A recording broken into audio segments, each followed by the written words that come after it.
है कि बाजार का ये यू टर्न है या करेक्शन है, इसको सेपरेटली बिल्कुल समझेंगे कि जो कुछ भी बाजार में हुआ ये क्या था, मतलब घूम गया है बाजार फिर से या फिर एक छोटे मोटे करेक्शन है और यहाँ से रैली फिर बनेगी।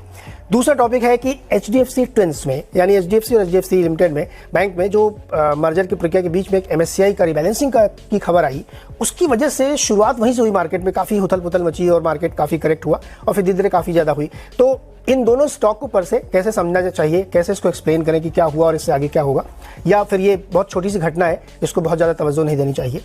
तीसरी जो हमारा ऑन द शो है कि सरकारी कंपनियों और खास तौर पे रेलवे शेयर्स में जो ये तूफानी वंदे भारत वाली रफ्तार से चल रहे हैं, एक एक महीने में 2-2 महीने में 70-80% चल रहे हैं, इसका राज क्या है, क्यों इतनी तेज़ी है, क्यों भाग रहे हैं इतना शेयर और डाइवर्सिफाई कर रहे हैं, क्या क्या रीजंस हो सकते हैं। चौथा विषय है हमारा कंज्यूमर फाइनेंस में एक बहुत बड़ा तूफान आने वाला है।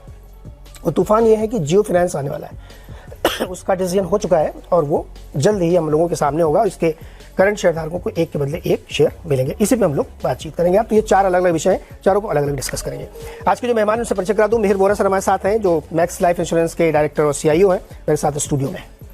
सुनील सुब्रमण्यम सर है MD and CEO Sundaram mutual finance के और उसमें बातचीत हम लोग करेंगे। साथ ही आशीष चतुर्मोता जी हैं, फंड मैनेजर हैं जेएम फाइनेंशियल सर्विसेज के, और अभिषेक अग्रवाल जी हैं जो रॉकस्टार कैपिटल के मैनेजिंग पार्टनर हैं।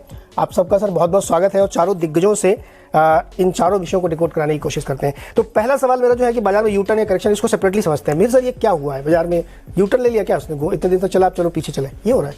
यूटर्न तो बहुत स्ट्रॉन्ग वर्ड हो गया। अभी तो 18,000 पे निफ्टी तो है, तो it's not very far from all time highs.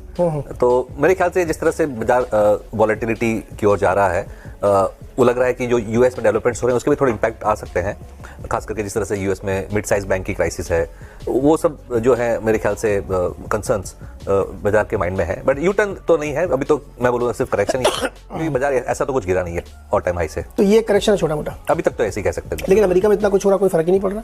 उनको भी फर्क नहीं पड़ रहा, हमको भी फर्क नहीं पड़ रहा। वैसे देखे तो आज गिरा है बाजार, सही बात है, लेकिन वैसे देखे तो 18,000 is a very good level for the Nifty. But reason क्या है इसका, क्यों हमको असर नहीं पड़ रहा? हमको भी नहीं पड़ रहा, यूएस को भी नहीं पड़ रहा है मतलब वहाँ पे बैंक उड़े जा रहे हैं, लाइन लगी हुई है। अभी आप हो सकता है कि अगले हफ्ते हम लोग जब मिलेंगे तो 2 बैंक और उड़ चुके होंगे। ये क्या हो रहा, फिर भी कोई असर नहीं? सो ये अगर आप स्टेप बैक करके देखें तो जो यूएस फेडरल रिजर्व और गवर्नमेंट ने जिस तरह से सिलिकॉन वैली बैंक को बचाया मींस जिस तरह से प्रॉब्लम रिजॉल्व किया, और उसके बाद अभी जो रिसेंटली भी जो एपिसोड हुआ उसमें भी बहुत फास्ट एक्शन करके जेपी मॉर्गन ने बैंक को खरीद लिया। तो बाजार को एक ये फीलिंग आ रही है कि जो यूएस सिस्टम है वो फाइनेंशियल सिस्टम को डिस्टेबलाइज नहीं होने देंगे, और अगर जरूरत पड़ी तो अगेन क्वांटिटेटिव लूजनिंग कर सकते हैं, क्वांटिटेटिव ईजिंग कर सकते हैं। तो एक हम जो कहते हैं ना फेड पुट है, वो मेरे ख्याल से लोगों के दिमाग में वापस आ रहा है कि कुछ भी होगा तो फेडरल रिजर्व आके बचा लेगी। तो जैसे ही बैड न्यूज आते हैं तो probability of Fed becoming less hawkish और probability of Fed loosening becomes higher.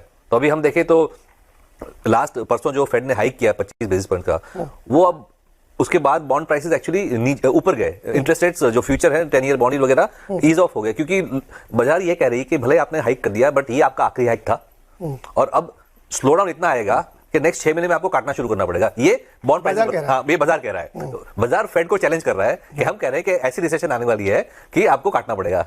तो ये जो ओवरऑल ग्लोबल लिक्विडिटी को है वो ड्राइव कर रही है। इस पे मैं बात करूंगा कि ये जो चैलेंज उधर चल रहा है ना, एक दूसरे की सुन नहीं रहे और एक दूसरे को चैलेंज